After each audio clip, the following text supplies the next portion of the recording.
الشوق يبقى في اغتراب فقير في الحياة من الصحاب Assalamu alaikum ومن warahmatullahi wabarakatuh, and welcome back to another episode with Good Talks with Coombs, your space for reflection, growth, and of course, good conversations. I want to make a quick disclaimer. I'm no Shek. A lot of the things that I talk about are from perfect personal experiences and just mainly advice. I'm no Shek and I'm always open to criticism, so I just wanted to put that out there. And then also, my mic is really good, so it picks up on a lot of small noises. So, where I'm currently recording from, if you hear any noise or conversations in the background, just please, please ignore.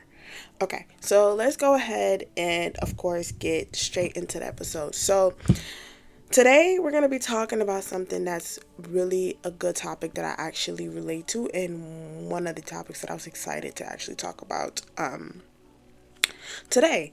This topic is extremely essential for our spiritual journey, finding the right community or friends in the Deen. So, it's one of those topics that can feel heavy at times, especially when you're going through personal changes or growth. But I'm here to remind you that it's not about chasing friends or forcing community. It's about being on the right path and letting what's meant for you come to you. Okay, so let's dive into this concept of not looking for friends, but letting them come to you by staying on the right path. A lot of us at some point we tend to feel isolated when we embark on a spiritual journey. We might lose old friends or find it harder to relate to the people we once did. And that's okay. You don't have to go out of your way to find people to fill that void. Why? Because when you dedicate yourself to staying on the straight path, those who are meant to walk alongside you will naturally come into your life. It's as if Allah places them in your journey as a reward for your efforts and sincerity. But if you spend your energy chasing after people, forcing connections that might not align with your values, you'll end up distracted from what really matters, your relationship with Allah. When you stay consistent with your deen, practicing your prayers, and staying mindful of your actions while also setting clear boundaries, you create a space for like minded individuals to be attracted to you. It's like being a beacon. Those who resonate with your light will find you.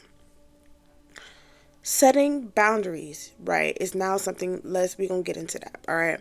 Now I want to talk about boundaries in a sense of it being crucial when you're serious about deepening your relationship with Allah. At the start, it can feel difficult, right? You might even get some resistance from people in your life. So I want to talk a little bit about that. So typically what tends to happen, especially in my own experience, when people get comfortable, people get I'm trying to figure out how to put this.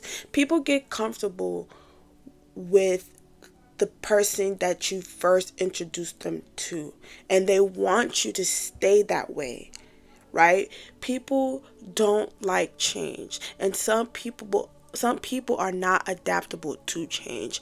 So when you start changing, especially in terms of your faith, and you start setting boundaries without actually setting boundaries, the people around you oftentimes pick up on that before you're even conscious that you're making those changes. And what they tend to do is they start becoming a little more distant. They start acting a little weird, or acting a little funny. They start leaving you out of things. They start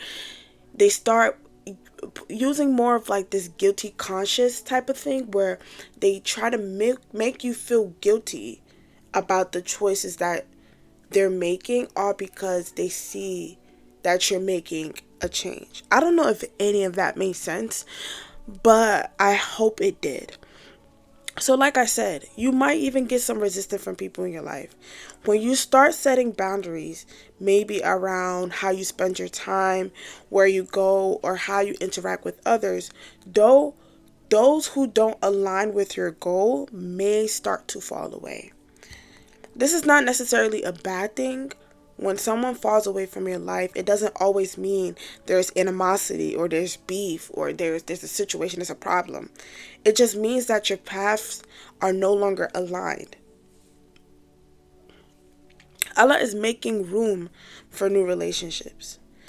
Ones that will nurture your faith and help you stay true to your journey. So the ones who are doing the opposite of that, Allah does makes it his job to remove those people out of your life.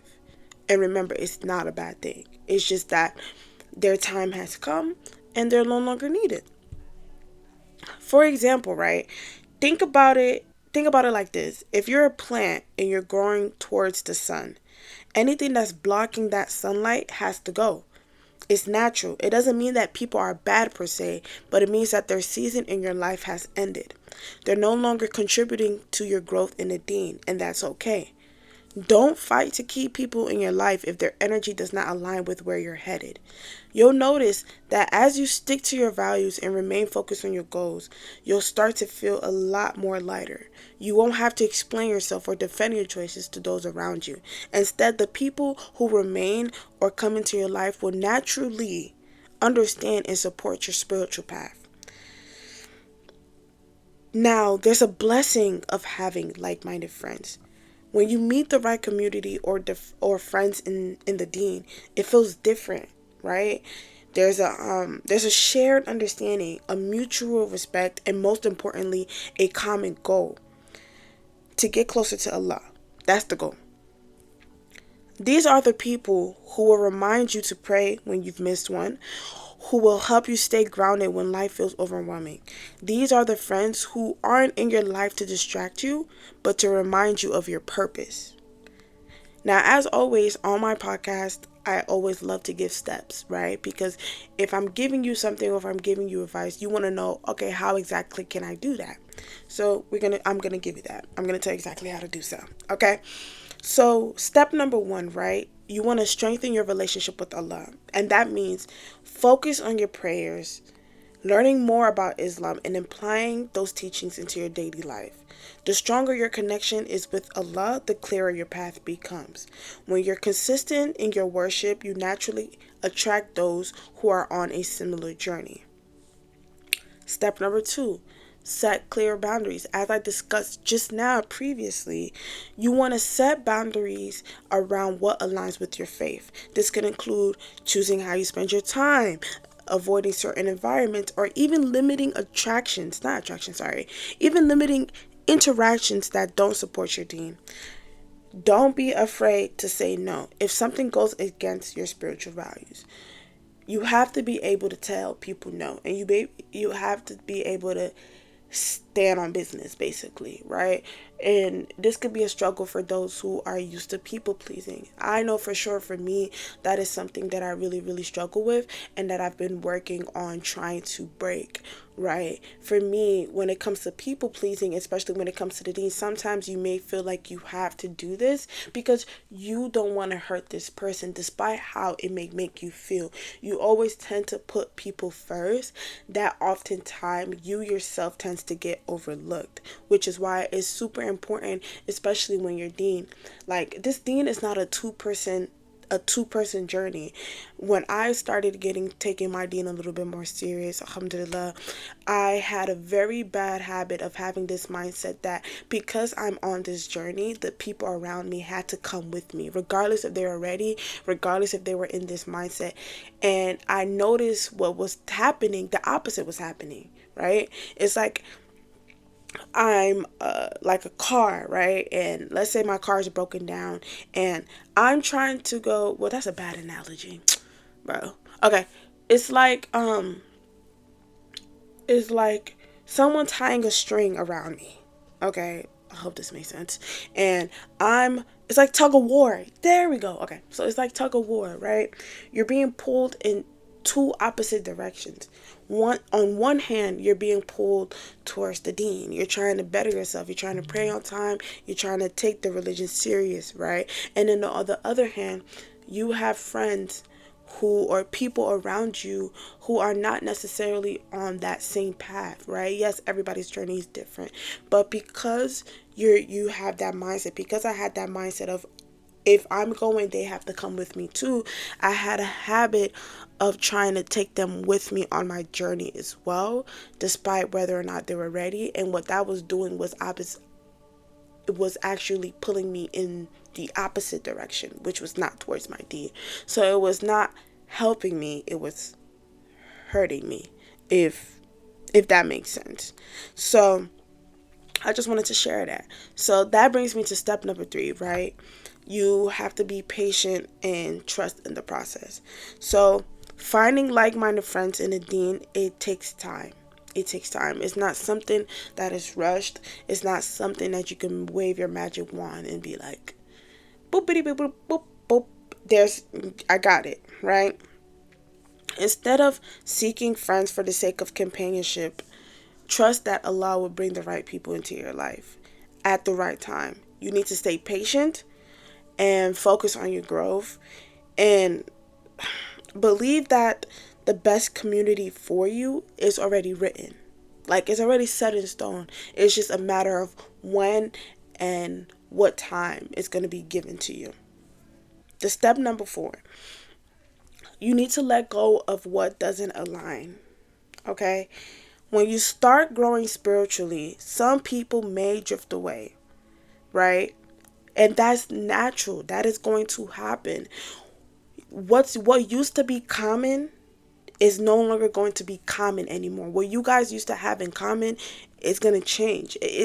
You can't you you can't be on this journey of your Deen and trying to better yourself, trying to put on the hijab and do all those things while in the same sentence being around those who do the opposite, who may go out, who may drink, who may smoke, who may etc.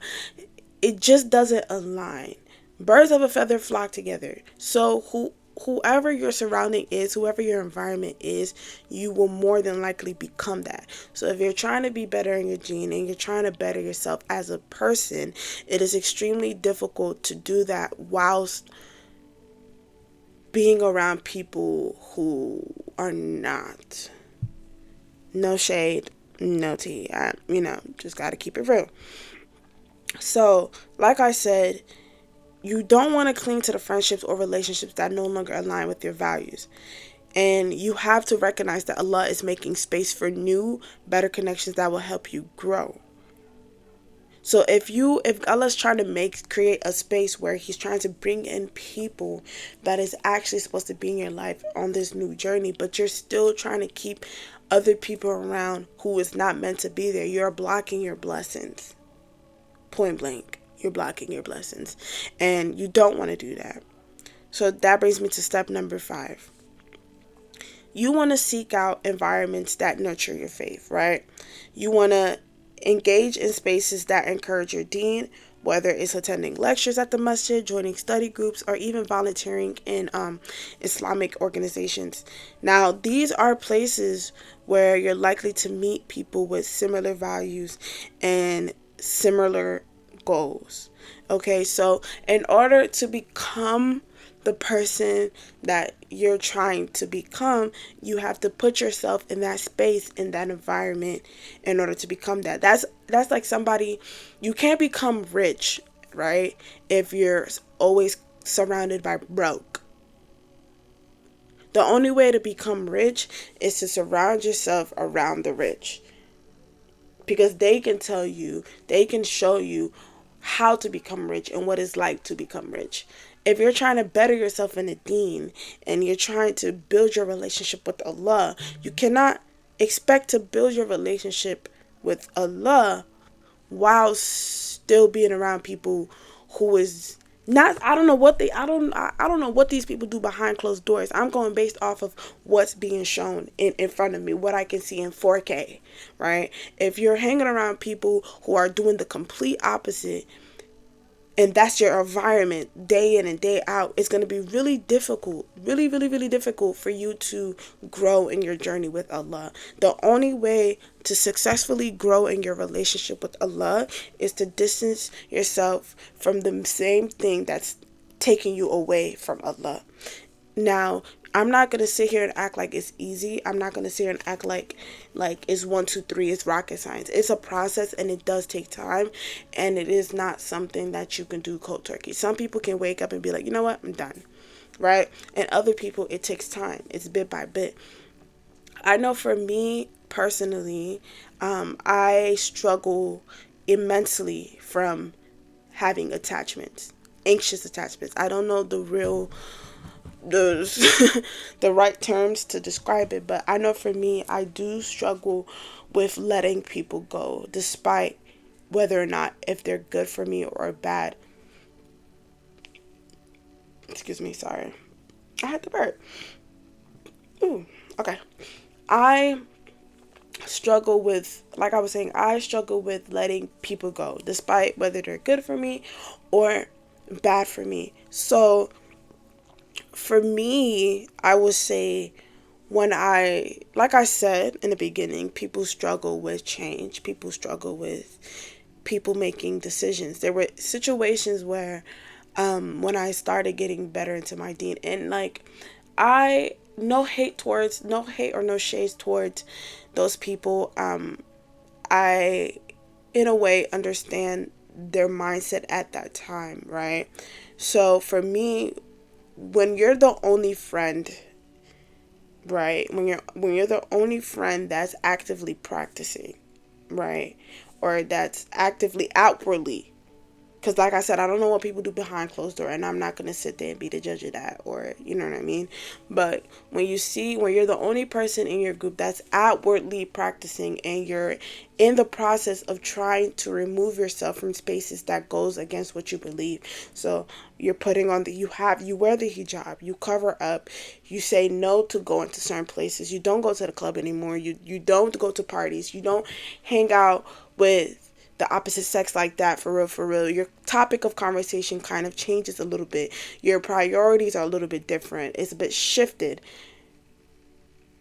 Some certain people cannot take well to that, especially when they can see it, right? Because what that does is it makes them look inward. It makes them look inward. And when they look inward and they see like, yo, like, here's this Muslim sister, like my friend or whatever, she's practicing, she's putting on the hijab, and then I'm Muslim too, but I'm not. It makes them feel guilty.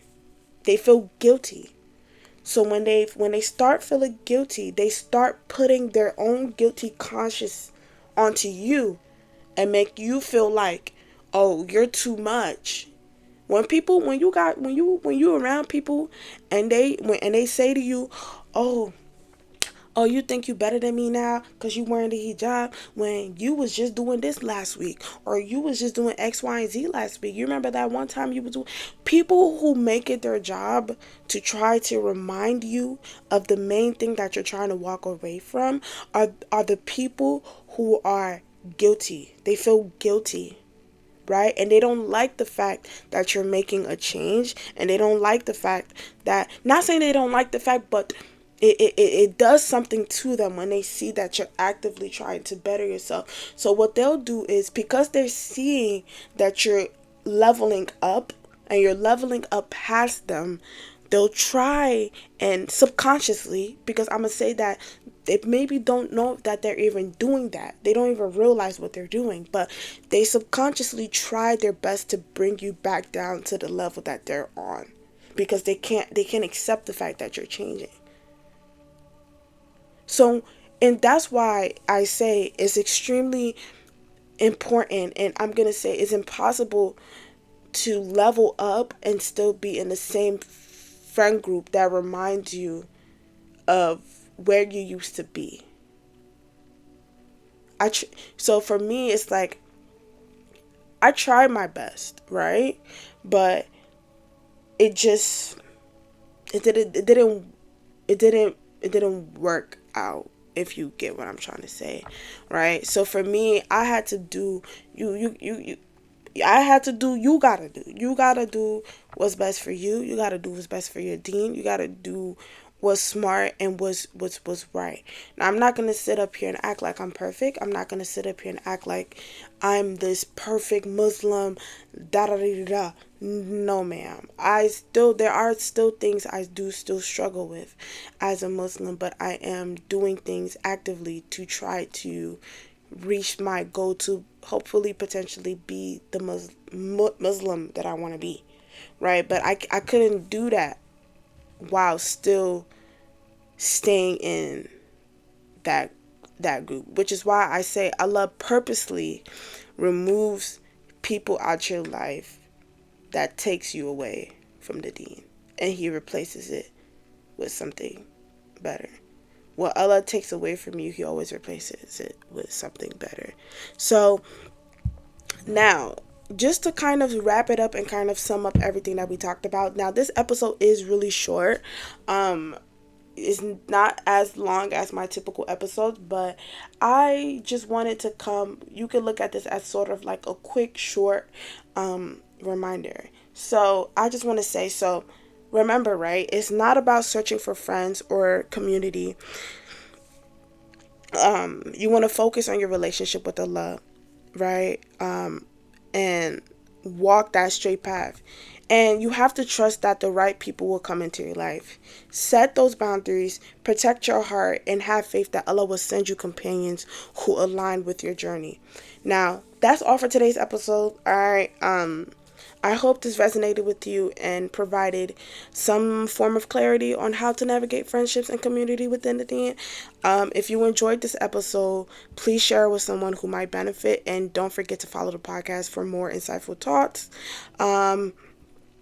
As always, may Allah guide us to righteous companions who help us stay firm on His path. May Allah bless us with friends who remind us of Him and bring us closer to Jannah. May Allah protect us from bad company and from those who lead us away from the Deen. May Allah make it easy for us to set boundaries that protect our faith and strengthen our relationship with Him. May Allah fill our lives with people who support our journey towards Him and remove those who are not meant for us. May Allah grant us wisdom, patience, and as we find the right community and friends in the Deen. Ameen ya Rabbi. Now, like I said, share this episode with somebody who might benefit. And as always, until next time, Assalamu alaikum and stay blessed. الشوق يبقى في اغترابي